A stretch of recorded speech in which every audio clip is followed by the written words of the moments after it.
राम मंदिर की तामीर के लिए कानून साजी की जाए। भागवत। सबरीमला मंदिर में खवातीन को इजाजत। सदियों पुरानी रिवायत से इन्हिराफ। आरएसएस सरबराह का दशहरा के मौके पर खिताब। आरएसएस सरबराह मोहन भागवत ने आज अयोध्या में राम मंदिर की तामीर की राह हमवार करने के लिए कानून साजी का मुतालबा किया और कहा कि मुनज़्ज़िम हिंदू समाज इत्तेहाद की एक मजबूत बुनियाद है और दायमी हिंदुत्व कल्चर की कबूलियत बुनियाद परस्ती जैसी बुराइयों का इलाज है। विजयदशमी के मौके पर अपने सालाना खिताब में, जो कि 2019 लोकसभा इंतखाबात से कबल आखिरी खिताब है, आरएसएस हेडक्वार्टर पर भागवत ने शहरी माओनवाजी सबरीमला मंदिर के तनाज़े का भी तस्करा किया और कहा कि मुल्क की सरहदों को मजबूत बनाने की जरूरत है। इस तकरीब के मेहमान खुसूसी नोबेल इनाम याफ्ता कैलाश सत्यार्थी थे। भागवत ने कहा कि संघ मुल्क के करोड़ों अफराद के जज्बात से वाबस्ता है जो लॉर्ड राम की जाए पैदाइश पर एक अजीमुशान राम मंदिर तामीर करने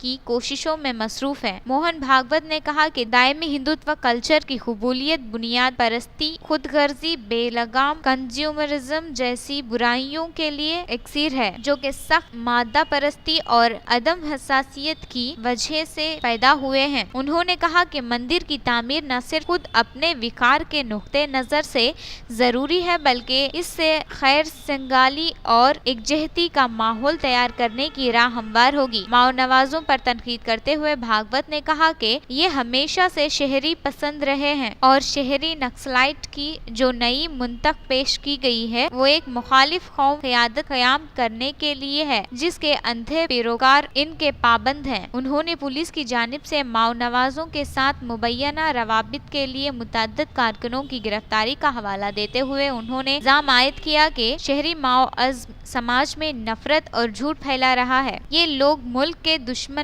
से ताकत हासिल करते हैं और हमेशा जहां जाते हैं कौम को गुमराह करते हैं। उन्होंने इल्जाम आयद किया कि गुज़िश्ता 4 बरसों में समाज में पेश आने वाली चंद नाखुशगवार वाक़यात में मुनज़्ज़िम एहतजाजों को मखसूस नाम दिए गए हैं। पुराने और नए मसाइल समाज के मुख्तलिफ तबक़ात को परेशान कर रहे हैं। खुदगर्ज और इक़्तिदार के भूखे सियासतदान आने वाले इंतखाबात में वोटों पर नजर रखते हुए समाजी हम आहंगी, कानूनी और दस्तूरी पाबंदियों का कोई एहतराम न करते हुए उनका साथ दे रहे हैं। उन्होंने कहा कि ग्रुप के सफ़े अव्वल के चेहरे जहां से भारत तेरे टुकड़े होंगे के नारे लगाए जाते हैं बेनकाब हो रहे हैं। ये चेहरे चंद मकामात पर ऐसे वाक़यात में इश्तियाल अंगेज तकारीर में पेश रहे हैं जब दूर दराज जंगलात में पुरतशद्दुद सरगर्मियों से सख्ती के साथ निमटना जानता है तो ये चेहरे शहरी नक्सलिज्म की आड़ में ऐसे एहतजाजों में पेश रहते हुए तशद्दुद फैला रहे हैं। मोहन भागवत ने खवातीन के सबरीमला मंदिर में दाखिल होने के खिलाफ मुजाहिरा करने वालों की हिमायत करते हुए कहा कि अदालत ने अवामी जज्बात और कदीम रिवायात को नजरअंदाज करते हुए इस मामले में फैसला दिया है। भागवत ने कहा कि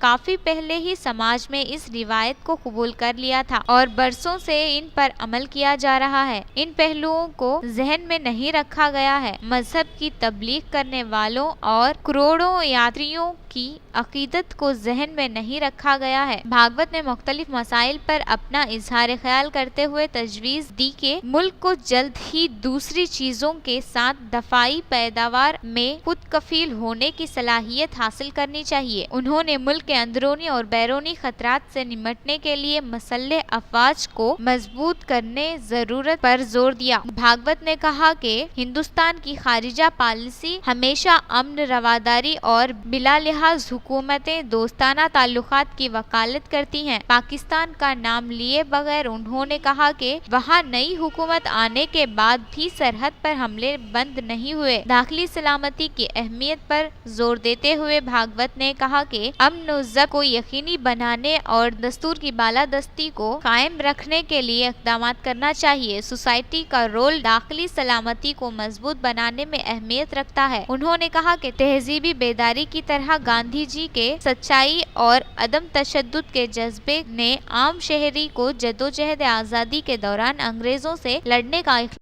اخلاقی حوصلہ دیا تھا۔ اس سال گرو نانک دیو جی کی 550ویں یوم پیدائش ہے۔ گرو نانک کے تعلیمات کی وجہ سے ملک مفلسی اور کمتری کے احساس سے باہر نکل سکا۔